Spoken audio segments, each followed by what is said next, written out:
So thank you, everybody who's come to the webinar, investigating academic threats to academic freedom. Let me just briefly introduce myself. My name is Mark McPhail, and I'm a senior program officer in the Department of Academic Freedom, Tenure, and Governance. And my co-presenter will introduce herself. Hi, I'm Afshan Jaffer. I'm a professor of sociology at Connecticut College, and I chaired this investigation into Indiana University Northwest. Thanks, Afshan. Just a little bit of housekeeping before we get started. Afshan and I will not be monitoring the chat. There will be another AAUP staff member who is keeping an eye on that. But if you have questions that you'd like to ask of us, please put them into the Q&A box, and then we'll start to field those later on. We'll probably present for about 35, 40 minutes, and then we'll have time at the end, we hope, to answer the questions that you've filled in that way. And just to give you sort of a brief overview of the structure of today's proceedings, we've broken it down into different components. We're going to be alternating back and forth. I'm going to start by talking about what AAUP investigations are in general, what they're for, what purpose they serve, how they're conducted. And then Afshan is going to speak about Dr. McPhail and about the events leading up to the investigation.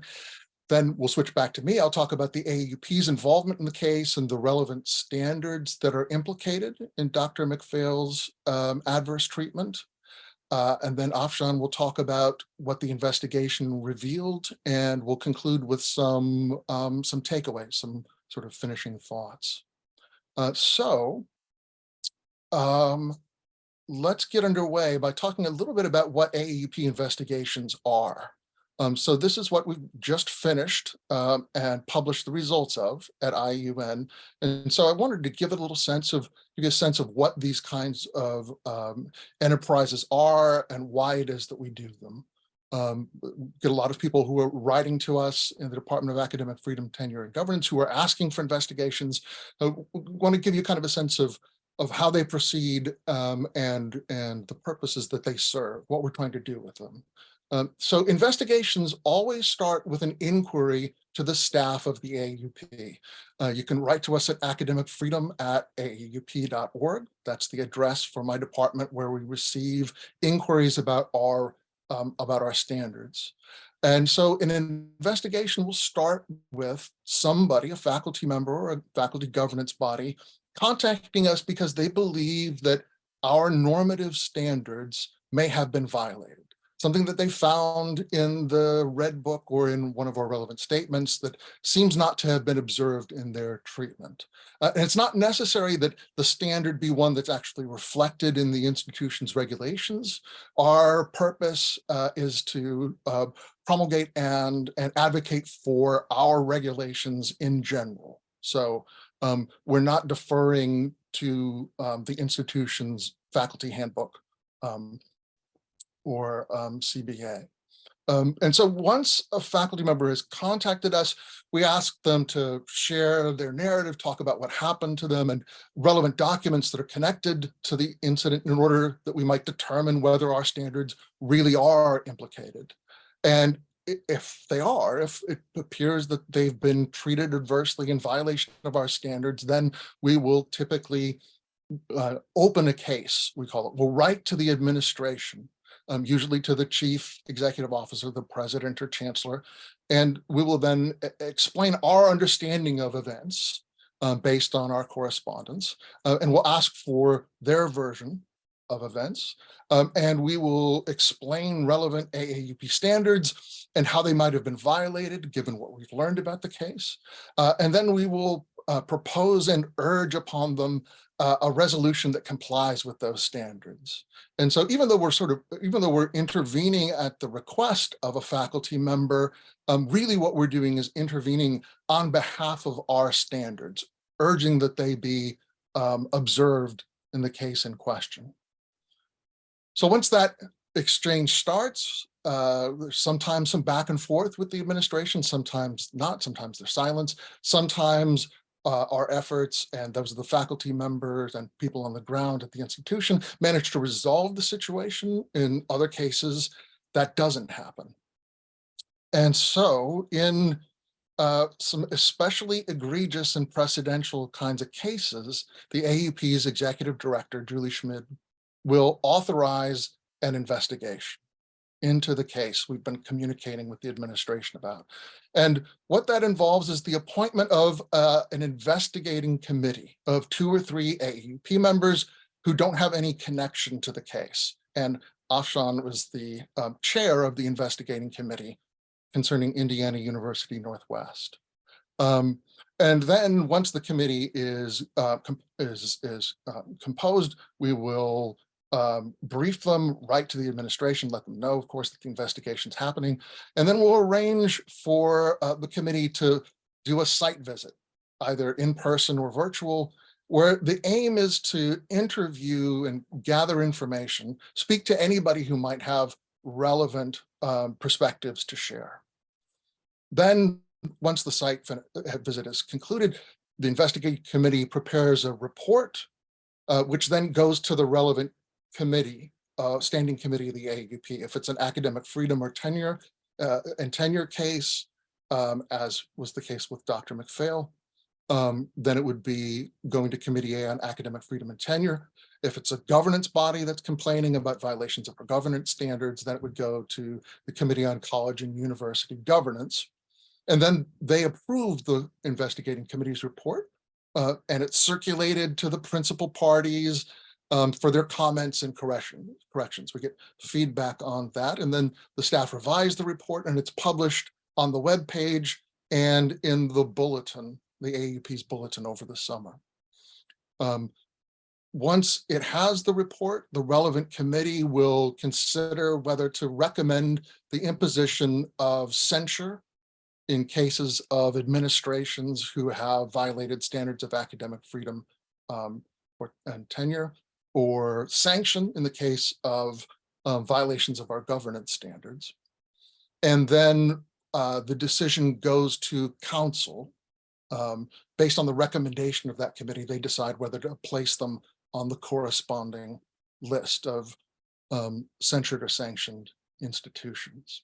And so the purpose of investigations, the reason that the AAUP does them, is first and foremost to find out what happened, to ascertain the facts, right, in order to sort of get a handle on what happened and be prepared to share that with the public and the profession. And then to sort of assess the administration's actions against our relevant standards, right? And then the purpose fundamentally is to inform the profession and the public of what's happened and of the conditions on campus for academic freedom, tenure, and governance, and to highlight the importance of our standards, right? To sort of make it clear that things would have gone much better for all involved if our standards had been adhered to. And so that's really the fundamental purpose of conducting an investigation and potentially of putting an administration or an institution on the censure or sanction list. And so with that, I'm going to turn things over to Afshan. And Afshan, could you please tell us a bit about Dr. McPhail and what the case is about? Yes. Thank you for that introduction, Mark, and for explaining how the process works.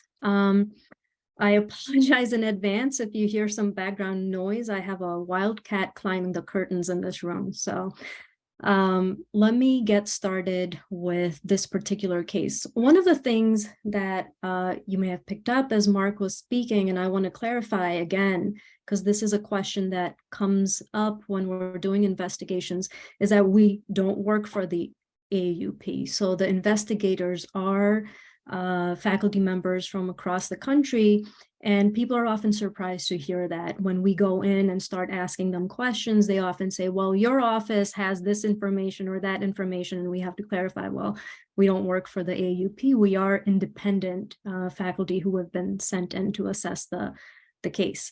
So with that, let me get started on the particulars of this case and Professor McPhail himself, details about him, and then what the case was about.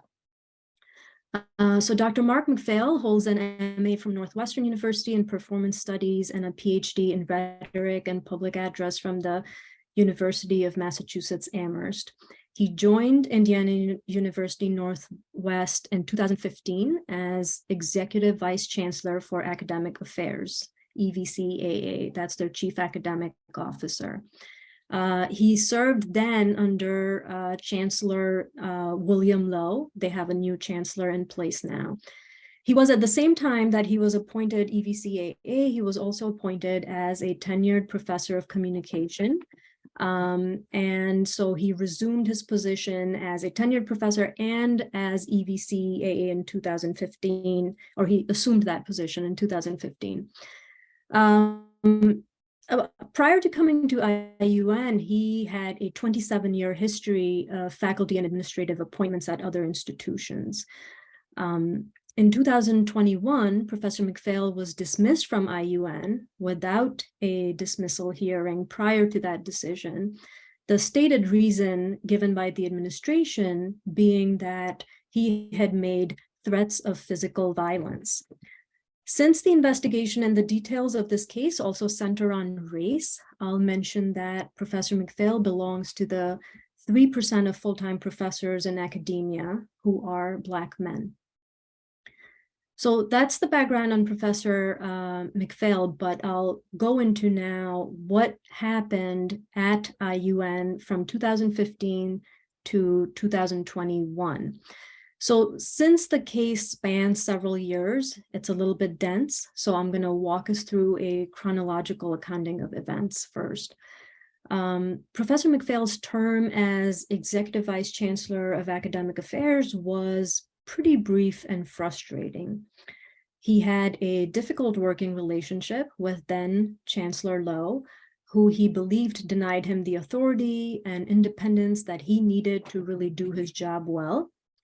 And in fact, by May 2016, just under 1 year into that position, Chancellor Lowe informed Professor McPhail of anonymous complaints regarding his behavior, regarding Professor McPhail's behavior.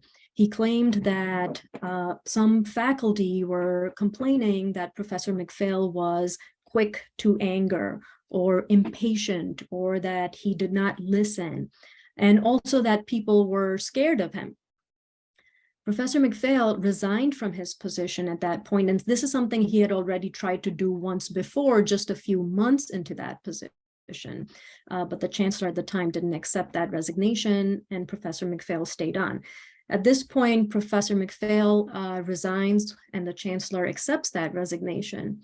But as he's resigning, Professor McPhail warns Chancellor Lowe that he believes that there is a climate of hostility toward people of African descent at IUN, and he expressed concern about future anonymous accusations that might interfere with his professional life. And that's exactly what ended up happening.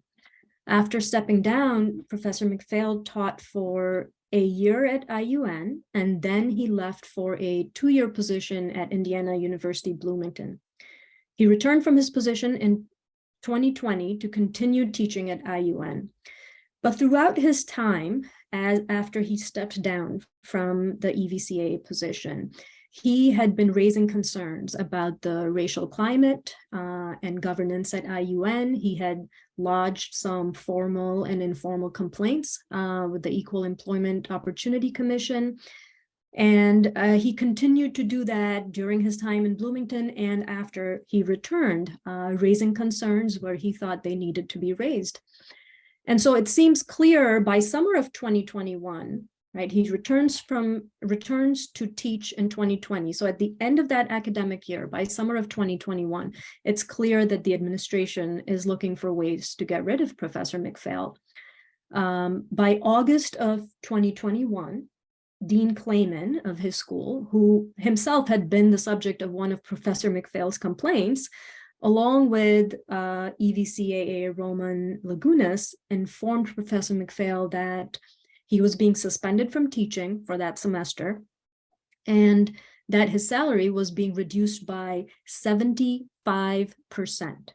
right? So just a few weeks before the start of the semester, Professor McPhail finds out that he's being suspended from teaching and he's being left with only a quarter of his salary.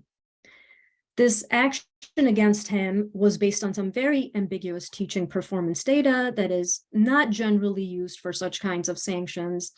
And in fact, even the review itself had been conducted off cycle and not conducted at the time that they usually take place. So this suspension and reduction in salary, of course, leaves Professor McPhail pretty distraught, and he calls some of his friends to discuss the issue.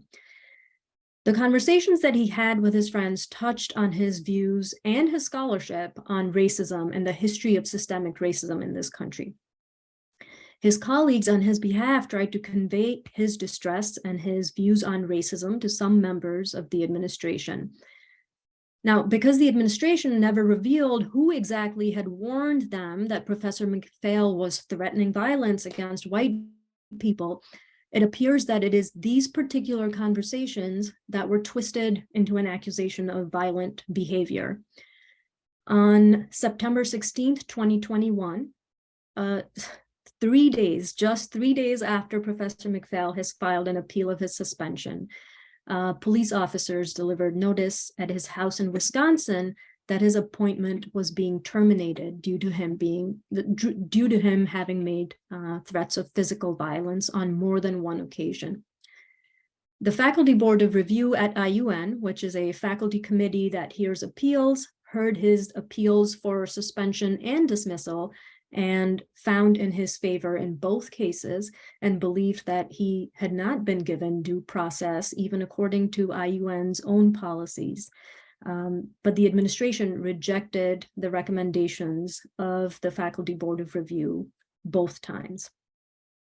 At this point, I think I'll turn it back over to Mark so he can tell us a bit about how and when the AAUP got involved in this case, and also talk about academic freedom and due process standards according to the AAUP in general. Thanks. All right, thanks, Afra.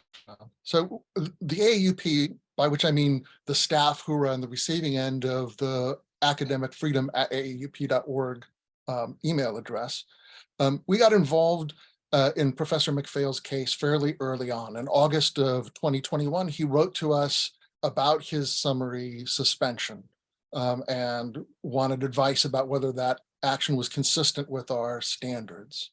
And the key procedural standard that's relevant in Professor McPhail's case with respect to academic due process, and you can get, I'll leave the details of the particular places where you can find this to the report itself, but the key standard is that before any major sanction is imposed by an administration, the case, including specific charges, should be presented to an adjudicative hearing of an elected faculty committee.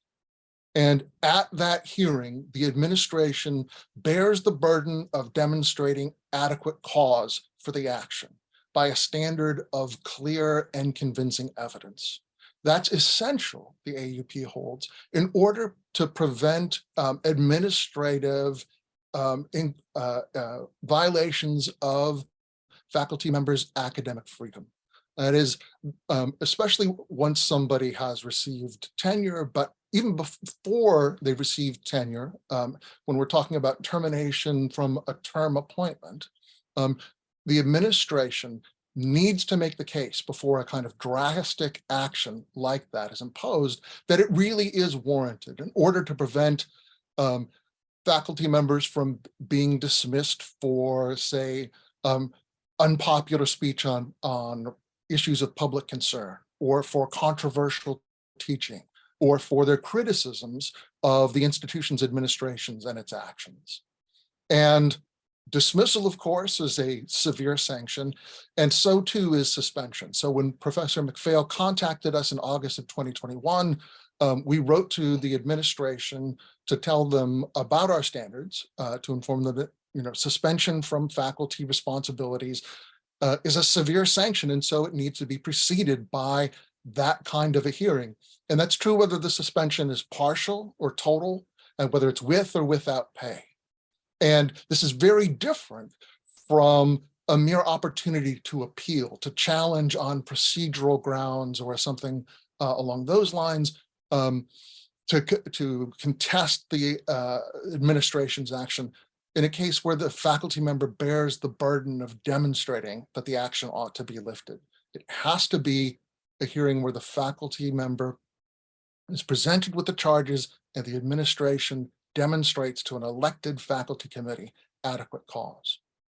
So we wrote in August of 2021 explaining those standards, and then, as I said, we seek a resolution when we write. So we ask that the suspension be rescinded and that the administration, if it sought to reimpose it, provide the kind of hearing that our standards ask for. And we received no reply.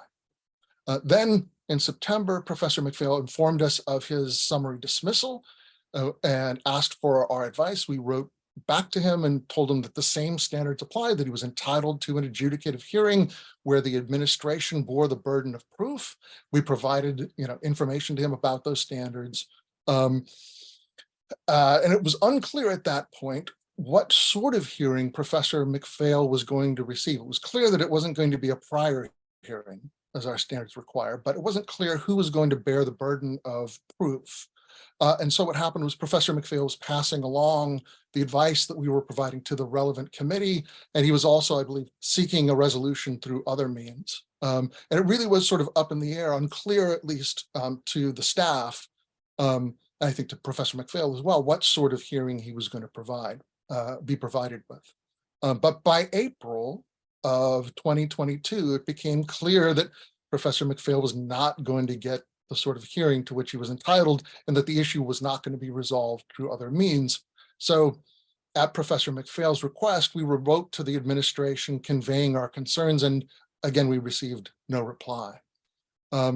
After the faculty board of review, that is the appeals board, issued its report about Professor McPhail's dismissal in April, we wrote to the administration again to urge that it accept that faculty committee's findings and recommendations, and we pointed out that they were consistent with what we had put in our earlier letters. And we also highlighted the concerns about the racial equity aspects of Professor McPhail's case.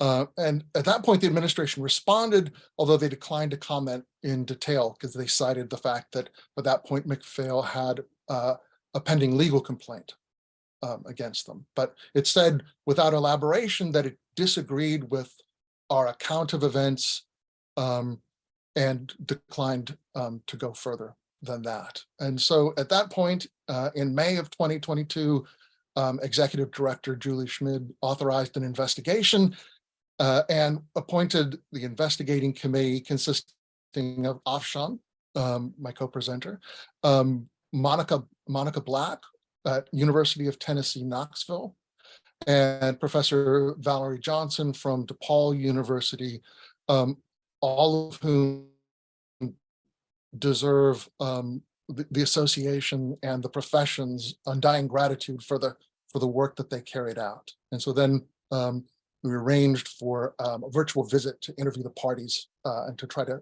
figure out what had happened and to what extent our standards were implicated. Unfortunately, the administration, for the same reasons cited above, declined to participate. So that takes us up to the conduct of the investigation. So I'm going to turn things back over to Afshan, and if you would, could you tell us what the investigating committee found? Yes, thank you. There are several findings that came out in the report, but I'm going to focus on 4 major ones for the purpose of this conversation here. The first is academic due process in a case of dismissal. As Mark just noted, under AAUP-recommended standards of academic due process, And administration can dismiss a faculty member for cause only after a hearing of record and has taken place before an elected faculty body. As Mark also mentioned, in such a hearing, the burden of demonstrating adequate cause for dismissal rests with the administration, as opposed to an appeal where the person appeals the decision already having been made, and so the burden rests on them to now say why they shouldn't be fired. This is exactly what happened to Professor McPhail. He was not afforded a dismissal hearing prior to the decision. He was, in fact, only able to avail himself of the appeals process through the Faculty Board of Review. But in that, he bore the burden of proof to say why he should not be fired from IUN.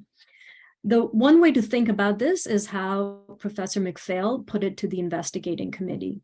He said, "It was like they threw me in jail. And when I asked, but what have I done? What is my crime? They simply said, if you don't like it, you can appeal." Right? That's the extent of due process that he received, that he could appeal a decision that was already made. This is quite significant, because when one faculty member at an institution is dismissed without being able to avail themselves of the protections of academic due process, all faculty members have reason to fear that their position could also be terminated at the whim of the administration and in violation of their academic freedom. For this reason, the AAUP regards these procedural safeguards that Mark has mentioned, that I'm discussing, as indispensable. Neither tenure nor academic freedom can be said to exist in their absence. Without due process, these are nothing, right? And that's what we're seeing happen in this particular case, that without due process, his tenured position meant nothing at the institution. The second finding is about academic freedom of intramural speech.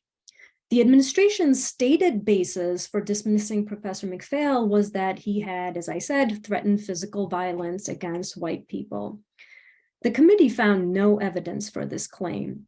The only tangential connection seems to be to his scholarship on the history of racism in this country, which he had conveyed to a colleague. And as I mentioned before, it appears to be a distortion of those views. It appears to be a distortion of his scholarship on racism in this country that the administration used against him, again, clearly in violation of his academic freedom. But the other way that academic freedom is implicated in this case is that in both of his appeals and his interview with the investigating committee, Professor McPhail asserted that the administration suspended him and then dismissed him, not for the reasons stated, but primarily for his having criticized the IUN administration's racial equity initiatives and objected to the unilateral appointment of Dean Clayman in 2018 and the various complaints that he had filed. And it was because of all of those reasons that the administration wanted to get rid of him, right? That it was retaliation for being an outspoken critic. And as Mark also just explained to us, academic freedom includes the right to criticize one's institution and its administration. And the findings of the investigation committee corroborate Professor McPhail's perspective that this was perhaps retaliation against him, especially since he was not afforded a hearing where the administration would have had to prove otherwise. We have nothing else to rely on in terms of what the administration was thinking. The third thing, and I mentioned this earlier, it's a really key aspect of this case, is the racial climate at IUN. The administration, if you've been listening to the kinds of things he was being accused of, being angry, people were scared of him, he was threatening. These are some very old and damaging stereotypes of angry Black men that are being deployed against Professor McPhail. None of the evidence gathered by the investigating committee or the Faculty Board of Review at IUN points to any actual threat being posed by Professor McPhail. If he were in fact a credible threat, the IU Police Department would have opened a case against him, which they never did. So it doesn't seem that they deemed him to be a threat either.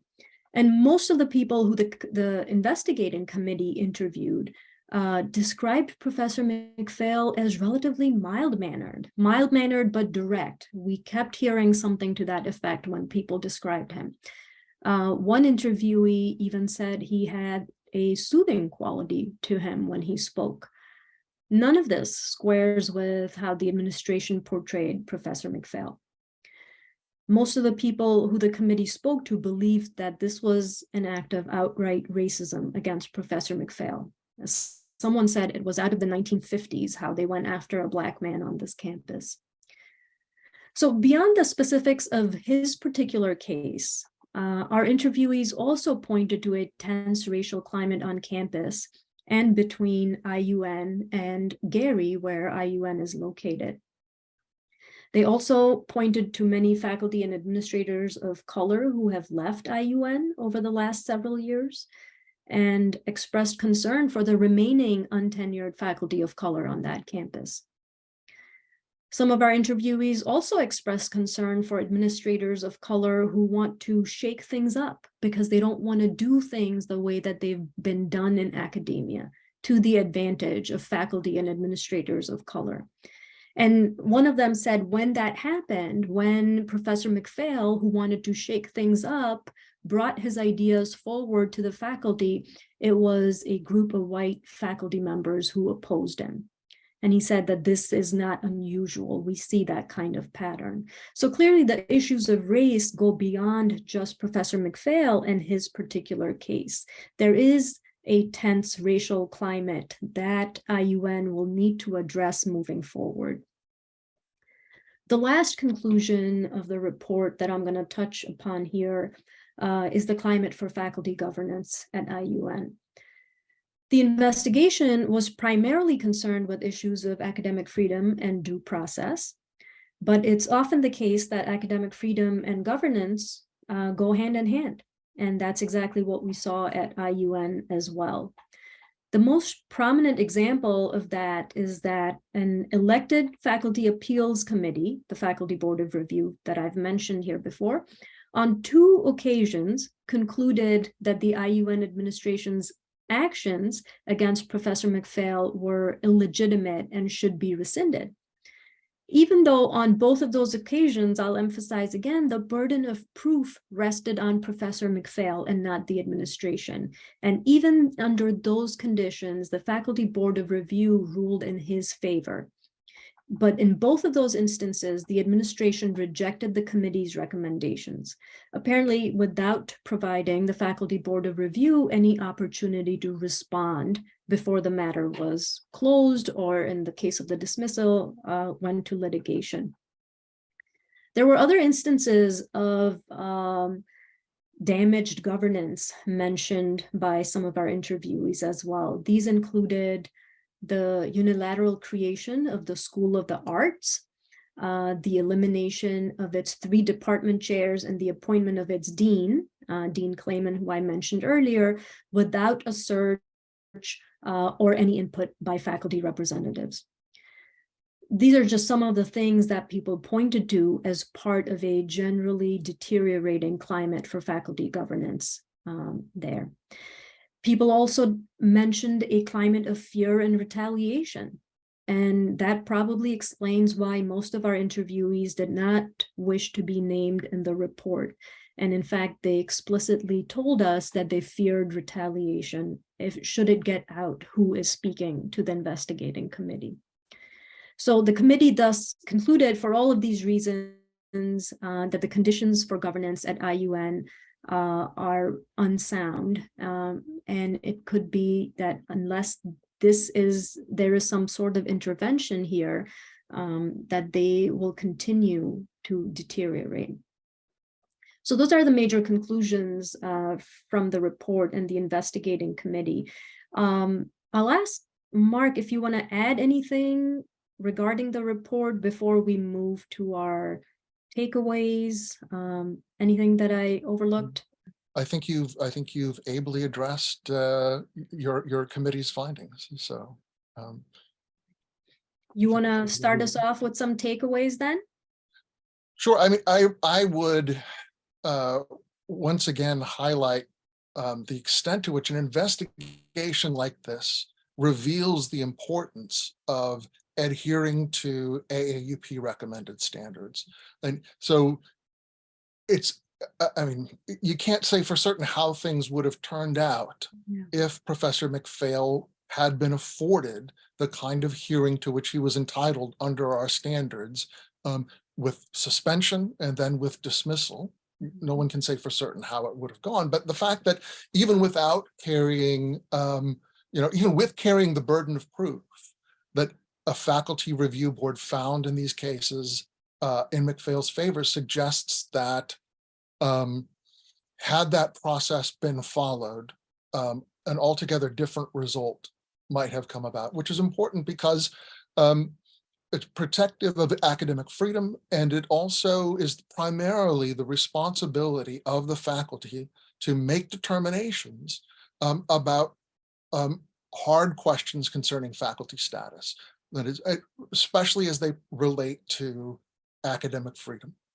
And so making hard judgments about whether a particular form of speech what is protected by academic freedom, whether it violates a standard of professional ethics, whether a certain kind of conduct warrants action, is the kind of thing that ultimately really should in a fundamental way rest with the faculty. They should be in the form of an elected committee ready to make judgments on these hard questions and pass along recommendations to the administration along these lines.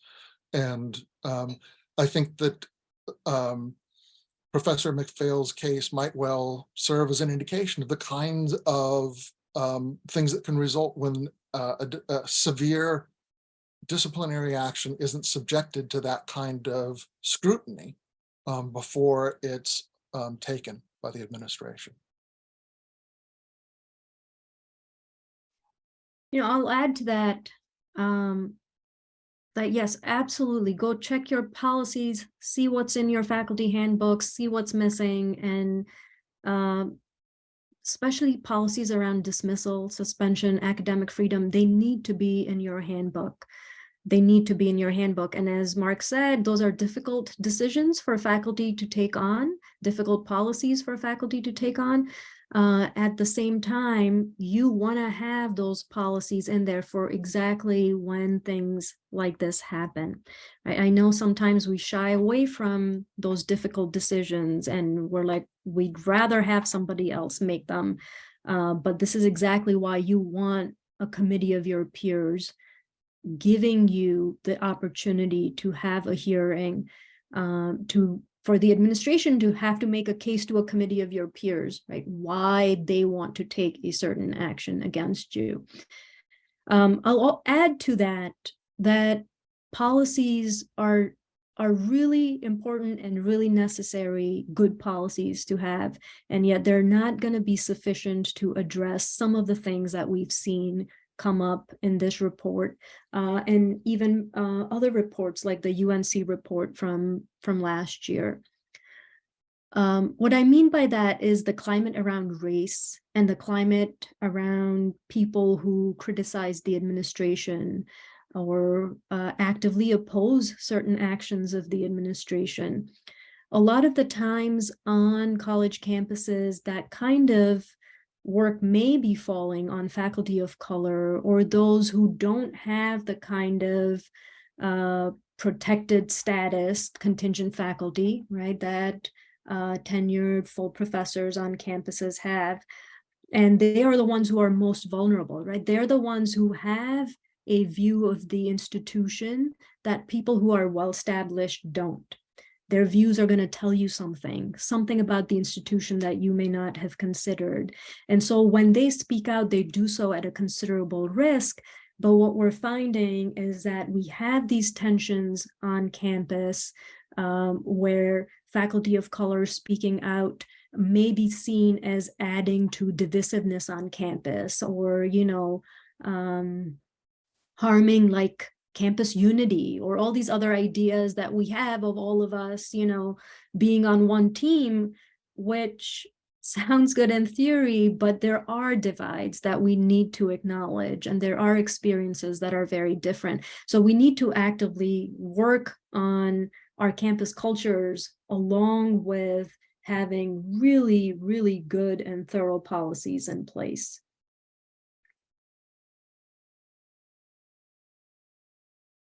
Mark, anything else? Great. No, I don't have anything to add to that. I think that's a good note on which to close and perhaps start answering some questions. I've answered some of them in the Q&A box. So the written response is there that you can find. I'm going to go through and pick a couple of them, kind of try to work our way through them in that way. So, and Afshan, if there are any of those that you see that you want to jump in on, let me know. But so an anonymous attendee asks about the role of the administration when a faculty body has made a recommendation in an adjudicative hearing. That is, this person asks, so, what if my institution has administrative prerogatives to overturn that? And that's actually consistent with AAUP standards, that an adjudicative hearing should be the formal beginning of the process. But technically speaking, the hearing committee offers its adjudicative recommendation to the president under those standards, who then decides whether to accept or reject it. If they reject it, then we call for the decision, for the case to be forwarded to the governing board,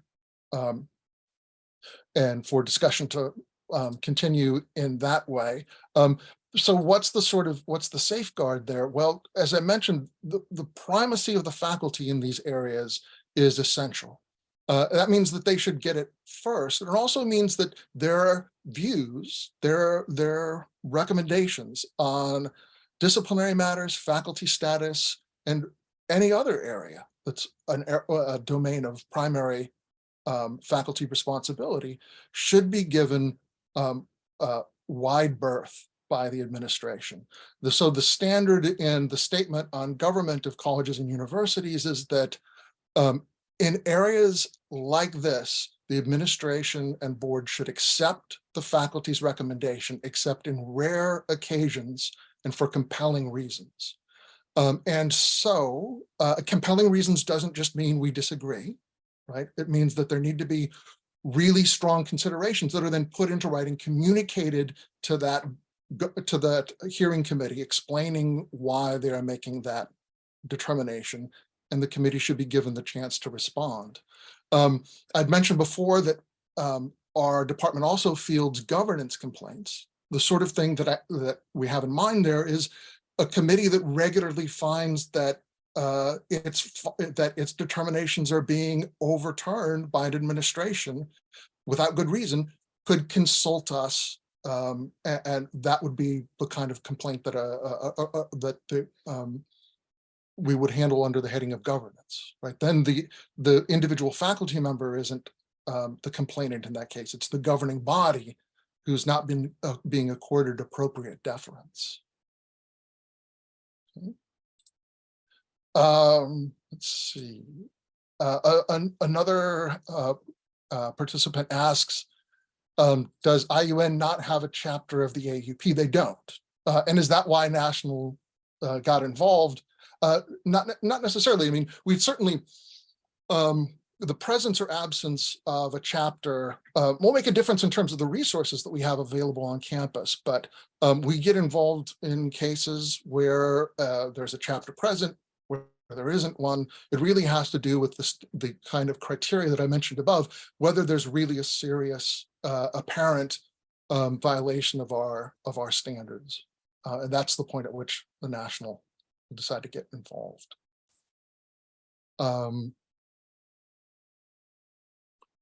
Why was the burden of proof on Professor McPhail rather than the administration?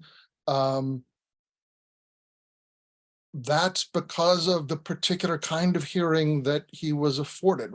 He was, as we mentioned, he was only allowed to appeal the actions that were taken against him, rather than having the administration having to demonstrate adequate cause. And so that's why the burden of proof was inappropriately, according to our standards, shifted to him.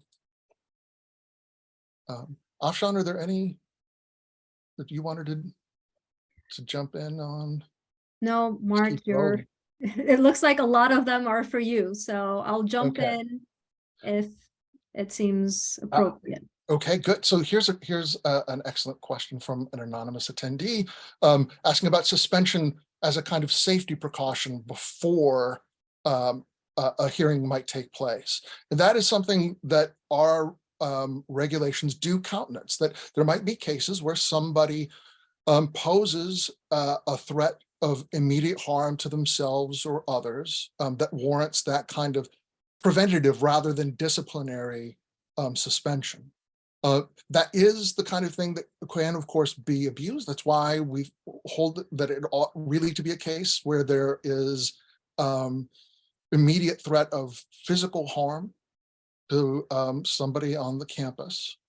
And we also hold that that the administration can't just impose that without consulting with an appropriate elected faculty committee about the justification for and the duration of in terms of the suspension. And so that's what our standards call for in a case where there really might be a legitimate threat, that the faculty should at least be involved in it. And then the person should be afforded the kind of disciplinary hearing that we call for. Let's see. Oh, here's one we get quite regularly. Excluding union representation, universities are under no obligation whatsoever to adhere to AAUP standards. Is that correct? And I mean, the answer is, well, partly it's going to depend on what state you're in. Again, if you have a collective bargaining agreement that incorporates our standards, that's great. Trying to get the standards into your regulations, into your faculty handbook before events like the ones at IUN transpire is crucial. And if you get it into the handbook, then that provides, not necessarily, again, this is the kind of thing that's going to vary depending upon where you're located and so on, and the kinds of regulations that you're looking at. But that's part of the reason why chapters serve such an important role in trying to get our standards into those regulations. But yes, the AAUP does not have a, our investigators don't carry a badge. They, they don't have the authority to, subpoena or incarcerate or anything along those lines. Ours are not legal investigations. They are investigations into potential violations of our standards. And so what we rely on when we speak to administrations is our history, our credibility, that we've been at this for 108 years, and moral suasion, appealing to the reasonableness and the widely shared consensus around these basic principles of academic freedom, tenure, and governance. Let's see. Would the standards and procedures be different if it were a private university? AAUP supported standards, in particular those of academic freedom, are not dependent upon First Amendment rights, for instance. So public versus private institution doesn't make a difference per se in that.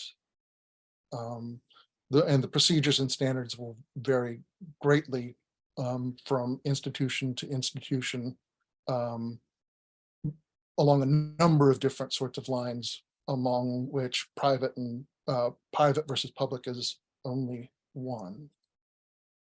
Let's see. AUP statements and investigative reports say insubordination is not a grounds for dismissal. Well, so I mean, it's a little bit tricky here. I mean, so the mere fact of insubordination isn't the be all and end all here, right? I mean, the question related to disciplinary matters concerns a faculty member's fitness for their position. So it's true that faculty members have obligations, including obligations in many cases to comply with orders from administrators.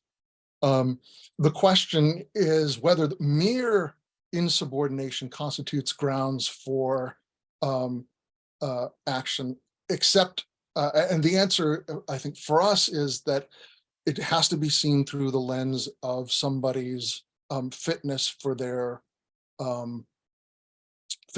position, the extent to which it reflects on that. Are administrators bosses or supervisors?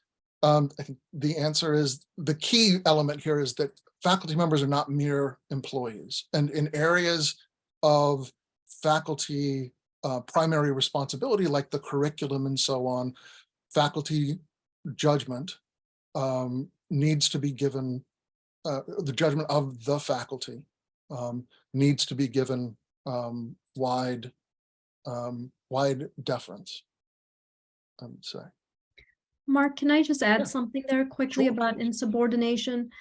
I think that's exactly why it's really important to have policies that are specific and do discuss somebody's fitness as a teacher to be in the classroom and whatever, because insubordination is one of those words that will be interpreted broadly, right? So if that is in your handbooks as a reason for dismissal, and if it's not tied to some of the things that Mark just mentioned, then your administration does have latitude there to now start to interpret it in different ways. And then, of course, it'll still not be following AAUP standards, but it does mean that maybe there's some work for you to do on your campus regarding that language, right? Because it's those very vague words that administrations are able to use in ways that they want to use. That's it. Great. Yeah, I agree wholeheartedly. Yeah. Here's another great question. Could you provide some resources, statements, templates that we can refer to in revising our faculty handbook regarding dismissals and hearings? Yes, I can. And I'd said before I wasn't going to get into the weeds and mention particular documents and regulations and so on beyond the 1940 statement and so on, but let me refer you to a template that we have, a model regulation concerning dismissal and other kinds of matters where the AUP has really granular procedural advice to give. We don't on absolutely every matter, but with respect to questions of dismissal, we do have that kind of fine-grained advice. And you will find that sort of template in our recommended institutional regulations on academic freedom and tenure, which is available on our website. It consists of 16 model policies that are pretty much ready for cut and paste. There are a few places where there are bracketed materials that say insert name of committee here, but those are designed to be appropriated by the faculty and administrations and boards of institutions that want to make sure that they've got the sort of time-tested, widely agreed upon standards for these kinds of proceedings. And regulation 5 of the recommended institutional regulations is entitled Dismissal Procedures, and it lays things out very clearly and is, as I said, ready for cut and paste. It could be in your handbook as soon as you can organize a vote and administrative approval of it. It's ready to go. So that I would recommend that and commit it to your attention. And that includes, somebody asked about conflicts of interest and so on. There's some discussion of that in Regulation 5. Must a faculty member be an AUP member to initiate an investigation? They do not need to be. We will investigate. Again, we don't investigate on behalf of faculty members. We investigate on behalf of our standards, which of course indirectly ends up benefiting the faculty members whose treatment has offended against those standards. But I will say this, that the only way that we're able to keep carrying out investigations and is partly through the volunteer labor of heroes like Afshan and the rest of the committee, but also through membership dues that allow us to do the policy work and to do the kind of casework and investigatory work that I mentioned. So it's not reserved only for members, but it's made possible by members. So that may be something you want to think about.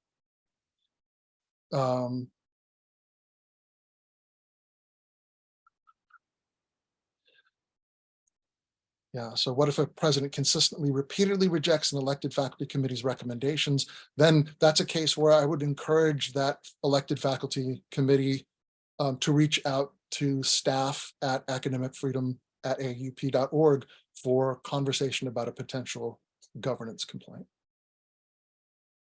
I think, let's see here. How are we doing for time?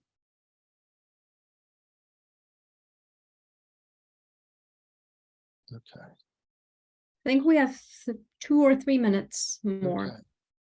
Okay. Can I also add to your last question? I realize our different positions here. You as the AAUP person, and I'm thinking about governance on campus as a faculty member. So to the last question you answered, where a president consistently and repeatedly rejects elected faculty committee's recommendations, I also want to connect it to a question right before that. What about secrecy? Somebody asked. We often hear like important committees are told that, oh, what you're doing is confidential. You can't tell anybody about what happens. Now, other than committees that review personnel files, appointment and review committees, there isn't actually a whole lot that happens in terms of governance that should be confidential, right? So if a president is routinely rejecting a major committee's recommendations on something, the first thing I would do as a person involved in governance on campus is tell everybody that that's what's happening, whether it's at your faculty meeting, you have Senate, or whatever you have, for people to be aware that that is what is happening on your campus, right? So there are different layers of activism here that we should be engaging in. And sometimes we skip our campuses and go right to AUP. And yes, you can go to AUP and that's great, but don't forget the part about actually activating the people on your own campuses through your own governance structures.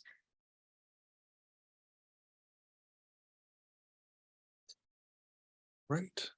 Well, I'm sorry, there are, by my count, still 17 open questions, which suggests that there's a lot of interest in this material. So I'd recommend, first of all, if you have questions that you want to have answered, you can just get advice from AAUP staff members at that address, academicfreedom@aaup.org, and we can address some of these questions for you. The other thing is you may want to keep an eye out for future webinars and discussions of this sort where these questions might be answered. We do a lot of this kind of stuff. And again, it's thanks to membership dues that it's possible, and volunteer labor.